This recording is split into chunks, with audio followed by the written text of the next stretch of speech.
Question है megaloblastic रक्त अल्पता किसकी कमी से होती है। इसका आंसर हो जाएगा कि फोलिक एसिड की कमी से मेगलोब्लास्टिक रक्त अल्पता या एनीमिया होता है। इसका डिटेल्स जानते हैं। फोलिक एसिड जिसे विटामिन B9 कहते हैं, इस विटामिन की खोज 1941 ईस्वी में की गई थी। इसका नाम फोलिक एसिड इसलिए रखा गया क्योंकि यह चमकीली हरी पत्तियों में अधिक मात्रा में उपस्थित रहता है। चमकीली हरी पत्तियों वाली सब्जियां कौन कौन सी हुई, जैसे कि पालक, बथुआ, मेथी, चौलाई, ये सारे क्या हुए, हमारे चमकीले हरी पत्ती वाली सब्जियां हुई। यह यकृत, गेहूं के भ्रूण, चावल की सफ़ेदी में प्रचुर मात्रा में पाया जाता है। इस अम्ल के अभाव में मेगलोब्लास्टिक रक्त अल्पता या मेगलोब्लास्टिक एनीमिया रोग हो जाता है।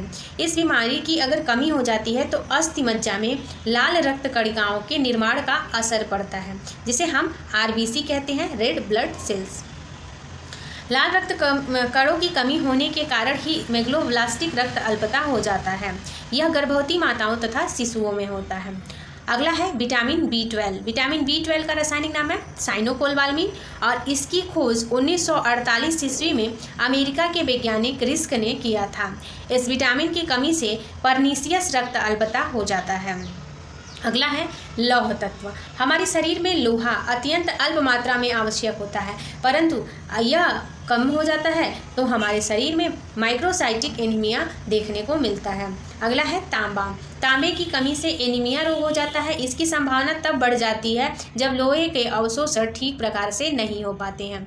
सेकंड नंबर का क्वेश्चन देखते हैं। सेकंड नंबर का क्वेश्चन है निम्न में से कौन सा ताप शून्य तंतु है। ताप शून्य तंतु या रेशा है। इसका आंसर दिया है ऑप्शन B, डेक्रान क्या है, ताप शून्य रेशा है। चलिए जानते हैं ताप शून्य तंतु किसे कहते हैं।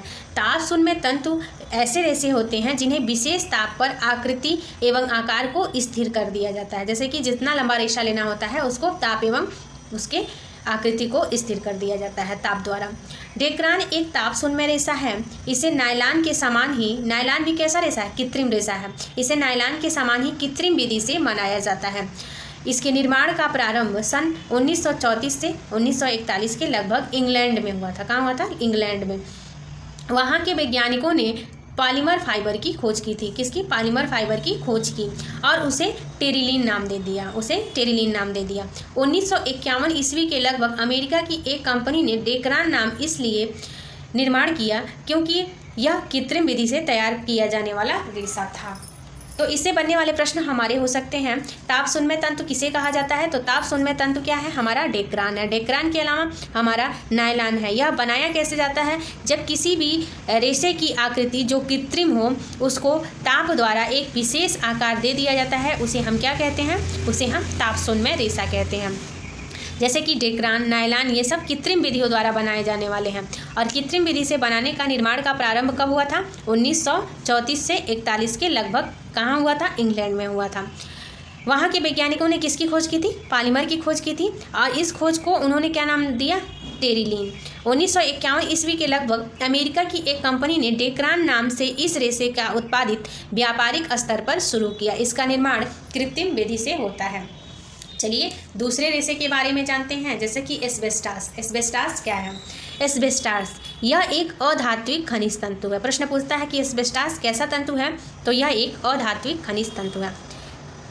इटली, कनाडा एवं दक्षिणी अमेरिका की विभिन्न चट्टानों से यह प्राप्त होता है। एस्बेस्टास ही एक ऐसा रेशा है जो किससे प्राप्त होता है, चट्टानों से। एस्बेस्टास कैसा है, अज्वलनशील है। इसमें जंग प्रूफ व एसिड प्रूफ यह होता है, ठीक है, यह जलता नहीं। अगला रेशा है रेयान। रेयान को कृत्रिम सिल्क भी कहते हैं। कृत्रिम रेशम, प्रश्न पूछता है एग्जाम में कि कृत्रिम सिल्क बहुत इंपॉर्टेंट है और अक्सर इससे प्रश्न बनते हैं कि कृत्रिम सिल्क किसे कहा जाता है, तो रेयान को कहा जाता है। कृत्रिम सिल्क रेयान को। रेयान को मानवकृत रेशा माना जाता है। मानवकृत मतलब मनुष्यों द्वारा जो बनाया जाता है। इसी कारण इसकी उत्पत्ति प्राकृतिक रेशे के रूप में नहीं होती है। काउंट हिलेरे डी चार्डोनेट रेयान के पिता कहे जाते हैं। प्रश्न ये भी पूछता है कि रेयान का पिता किसे कहा जाता है, तो काउंट हिलेरे डी चार्डोनेट जो है, सार्डोनेट नहीं चार्डोनेट, चा शब्द है, चार्डोनेट को रेयान का पिता कहा जाता है। अगला रेशा है ऊन। ऊन के बारे में जानते हैं। ऊन क्या है, यह जानवरों या जानवरों से प्राप्त रेशा है, ठीक है। यूरोप में सबसे अच्छा ऊन स्पेन में उत्पन्न होता है। सबसे अच्छे ऊन की जो क्वालिटी होती है वह स्पेन की होती है, ठीक है। यह मैरिनो, उल के नाम से प्रसिद्ध है। मेरिनो भेड़ की एक प्रजाति है, इसको मेरिनो कहते हैं। ऊल मतलब क्या होता है? ऊन। मेरिनो ऊन के नाम से इसे प्रसिद्ध किया गया है। विक्यूना के बालों से जो बनता हुआ एक प्रकार का कोट है, उस जिसे हम मिंक कोट कहते हैं। मिंट नहीं, मिंक कोट कहते हैं। मिंक कोट के नाम से जानते हैं। प्रत्येक भेड़ के शरीर से 15 से 20 श्रेणी के ऊन प्राप्त होते हैं। प्रत्येक जो भेड़ होती हैं उनके शरीर से 15 से 20 श्रेणियों के यानी कि क्वालिटी के ऊन प्राप्त किए जाते हैं, जैसे कि खींचा हुआ ऊन, बिदर ऊन या मृत ऊन। इस प्रकार जिन भेड़ों से जैसे कि एक्सीडेंट वगैरह में मर गई तो उन्हें क्या किया जाता है, उनके शरीर से कुछ रसायन लगा करके और उनके रेशे को निकाल लिया जाता है, तो उसे खींचा हुआ ऊन या मृत ऊन के नाम से जानते हैं। चलिए आगे देखते हैं। 3rd नंबर का क्वेश्चन है, राष्ट्रीय प्रौढ़ शिक्षा कार्यक्रम किस वर्ष में प्रारंभ हुआ था? इसका आंसर हो जाएगा ऑप्शन सी 1978 में। 1978 में राष्ट्रीय प्रौढ़ शिक्षा कार्यक्रम का प्रारंभ हुआ था। राष्ट्रीय प्रौढ़ शिक्षा कार्यक्रम को NAEP के नाम से भी जानते हैं। NAEP का फुल फॉर्म होता है नेशनल एडल्ट एजुकेशन प्रोग्राम। राष्ट्रीय प्रौढ़ शिक्षा कार्यक्रम का प्रारंभ 2 अक्टूबर 1978 को परियोजना की दृष्टि से जो निरक्षरता है उसको मिटाने के लिए भारत में प्रारंभ किया था। यह 5 वर्ष के समय सीमा के भीतर 15 से 35 एज क्या होगी, 15 से 35 आयु के 100 मिलियन गैर साक्षर वयस्कों को शिक्षित करने के उद्देश्य से यह कार्यक्रम चलाया गया था। क्योंकि प्रौढ़ों का मुख्य उद्देश्य मार्कशीट प्राप्त करना नहीं होता है, उनका मुख्य उद्देश्य होता है किसी भी व्यक्ति, वस्तु आदि की जानकारी से संबंधित होता है। उनको पढ़ाई से मतलब नहीं होता है, उनको बस सिर्फ जानकारी से मतलब होता है कि वो भी जाने। उनकी निरक्षरता को दूर करने के लिए क्या किया गया, प्रौढ़ शिक्षा कार्यक्रम को लाया गया और प्रौढ़ों को शिक्षित किया गया। अगला क्वेश्चन है, निम्न में से पैटर्न बनाने की कौन सी विधि नहीं है? पूछ रहा है कि पैटर्न बनाने की कौन सी विधि नहीं है। नहीं वाला ध्यान दे करके क्वेश्चन को सॉल्व करना है। इसका आंसर हो जाएगा ऑप्शन सी ग्रेडिंग। ग्रेडिंग क्या है?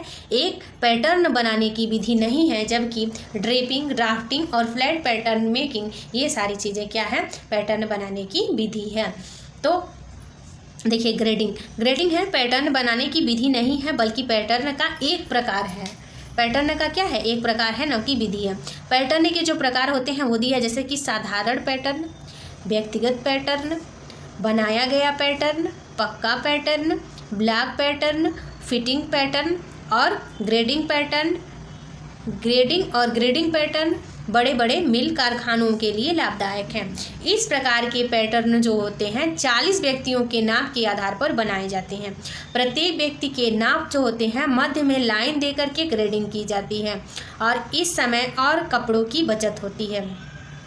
पैटर्न बनाना एक विधि है, कला है, इसको हम निम्न विधियों में देख सकते हैं। चलिए आगे देखते हैं क्या दिया है आगे के क्वेश्चन में। पहला है ड्रेपिंग चलिए जानते हैं क्या किसे कहते हैं। ड्रेपिंग क्या होता है? यह एक ऐसी विधि है जिसके एक फर्म के चारों ओर कपड़े के 2 आयामी टुकड़ों का प्रयोग होता है जो फैब्रिक पैटर्न बनाते हैं। इस प्रक्रिया में वस्त्रों की डिजाइन मलमल के वस्त्रों पर सिलाई करने से पूर्व सिले वस्त्र पर पिन की सहायता से की जाती है। इसमें ज़्यादा समय लगता है और यह विधि महंगी विधि है। कैसी विधि है? महंगी विधि है। प्रश्न पूछता है कि ड्रेपिंग विधि महंगी विधि है या सस्ती, तो इसका आंसर हो जाएगा कि यह एक महंगी विधि है। दूसरा है ड्राफ्टिंग पैटर्न मेकिंग की एक विधि है जिसमें व्यक्ति या ड्रेस का प्रत्यक्ष रूप से माप ले लिया जाता है। इस प्रक्रिया में पेपर पैटर्न पहले होती है। इसमें क्या किया जाता है? ब्राउन पेपर होता है, ठीक है। ब्राउन पेपर को जिसका जैसा नाप होता है वैसा ले करके उसे सभी खंडों पर निशान लगा लिए जाते हैं और निशान लगाने के बाद क्या किया जाता है? कपड़े को काटा जाता है ताकि कपड़े खराब ना हो। अगला है flat pattern making. Flat pattern बनाने की विधि किसी व्यक्ति की फिटिंग को ध्यान में रखते हुए बेसिक पैटर्न बनाने के विकास से संबंधित है। एक स्टैंडर्ड पैटर्न को बनाना ही क्या कहलाता है? फ्लैट पैटर्न या सर्वाधिक तेज कुशल विधि पैटर्न भी कहा जाता है। अगला क्वेश्चन है एनोवा एक अन्य नाम से भी जाना जाता है। इसका आंसर हो जाएगा एफ टेस्ट के नाम से जाना जाता है। इसमें कुछ ज़्यादा डिटेल्स नहीं है एग्जाम के दृष्टिकोण से, इसलिए अब हम आगे के क्वेश्चन को देखेंगे। अगला क्वेश्चन है निम्न में से कौन सा खेल सक्रिय खेल की श्रेणी में नहीं है? इसका आंसर हो जाएगा ऑप्शन डी वीडियो गेम खेलना सक्रिय खेल के अंतर्गत नहीं आता है, जबकि ये तीनों आते हैं रचनात्मक स्वतंत्र और संग्रहात्मक खेल। चलिए देखते हैं। सक्रिय खेल में वीडियो गेम सक्रिय खेल में नहीं आता है, इसे मानसिक खेल के नाम से जानते हैं। क्या कहते हैं? मानसिक खेल कहते हैं। सक्रिय खेल होता है जैसे कि रेंगना, दौड़ना और कूदना। रचनात्मक खेल के अंतर्गत आते हैं रचना करना, क्रिएटिविटी करना, जैसे कि मिट्टी के खिलौने बनाना, कैंची से विभिन्न प्रकार के ब्लॉक के डिज़ाइनों को काटना, ये सारी चीज़ें होती हैं। और यह 5 वर्ष की आयु से बच्चे इसे करना आरंभ कर देते हैं। अगला है स्वतंत्र खेल। स्वतंत्र खेल में अपने प्रारंभिक जीवन में बालक खेलता जो है उसे हम स्वतंत्र खेल कहते हैं। वह किसी भी प्रकार के गुड्डे गुड़िये को लेकर के खेलता है। संग्रहात्मक खेल वह होता है जैसे कि संग्रह मतलब इकट्ठा करके खेलना, जैसे कि गुड्डे गुड़िया, हॉकी, फुटबॉल, ये सारी चीज़ें खेलना क्या कहलाता है? संग्रहात्मक खेल कहलाता है। और इसमें सहयोग की भावना और नेतृत्व के गुणों का विकास होने का अवसर मिलता है। अगला है थार्नडाइक ने अपने वर्गीकरण में बुद्धि के किस प्रकार का उल्लेख नहीं किया है। थार्नडाइक के बुद्धि के प्रकार है ना, तो उसमें पूछ रहा है कि उसमें किस प्रकार की बुद्धि का उन्होंने उल्लेख नहीं किया है। तो इसका आंसर हो जाएगा ऑप्शन डी, आध्यात्मिक बुद्धि का उन्होंने नहीं उल्लेख किया है, जबकि मूर्त, अमूर्त और सामाजिक बुद्धि की बात करते हैं। तो चलिए इनके जो 3 प्रकार की बुद्धि का वर्गीकरण है वह 3 भागों में विभाजित है, उसके बारे में जानते हैं। जैसे कि सामाजिक बुद्धि। सामाजिक बुद्धि से अभिप्राय व्यक्तियों को समझने तथा उनके व्यवहार करने की योग्यता से संबंधित है। ठीक है, सामाजिक बुद्धि व्यक्तियों के सामाजिक कौशल के विकास को बढ़ावा देती है और उनको कुशल बनाती है। मूर्त बुद्धि, जिसे स्थूल बुद्धि भी कहते हैं, इसको कंक्रीट इंटेलिजेंट भी कहते हैं। स्थूल बुद्धि या मूर्त बुद्धि से तात्पर्य विभिन्न प्रकार के वस्तुओं को समझने तथा उनके प्रयोग करने की योग्यता से है। दैनिक जीवन में विभिन्न प्रकार के उपकरणों को स्थूल बुद्धि की आवश्यकता होती है। अमूर्त बुद्धि से तात्पर्य शाब्दिक या गणितीय संकेतों को समझना और प्रयोग करना आता है, जैसे कि पढ़ने, लिखने, तर्क करने, चिंतन करने से संबंधित आता है, जिसे हम अमूर्त बुद्धि कहते हैं। अगला क्वेश्चन है, निम्न में से कौन सा आहार सबसे महत्वपूर्ण वशीय अम्ल है? इसका आंसर हो जाएगा ऑप्शन ए, लिनोलेनिक अम्ल जो होता है वह आवश्यक वशीय अम्ल कहलाता है। यह अम्ल एक आवश्यक वशीय अम्ल है और इस अम्ल को अलग अलग श्रेणियों में रखा गया है। वसा अम्लों को अलग अलग श्रेणियों में रखा गया है। पहला है लिनोलिक एसिड, दूसरा है लिनोलेनिक एसिड, तीसरा है आर्किडोनिक एसिड। यह क्या है? आहार में अत्यंत ही अच्छे प्रकार के वसा माने जाते हैं। यह अम्ल हमारी रक्त वाहिनियों में सेमी परिमेय बिल में बनता है। यह गर्मी के मौसम में हमारे शरीर में जो पसीने के रूप में भाप निकलती है उसको भी नियंत्रित करता है। अगला है एरकाडानिक एसिड। यह बीज के तेल में उपस्थित होता है। एरकाडानिक एसिड जो होता है वह बीज वाले तेल में उपस्थित होता है, जैसे कि सरसों के बीज, तिल के बीज, मूंगफली के बीज आदि में।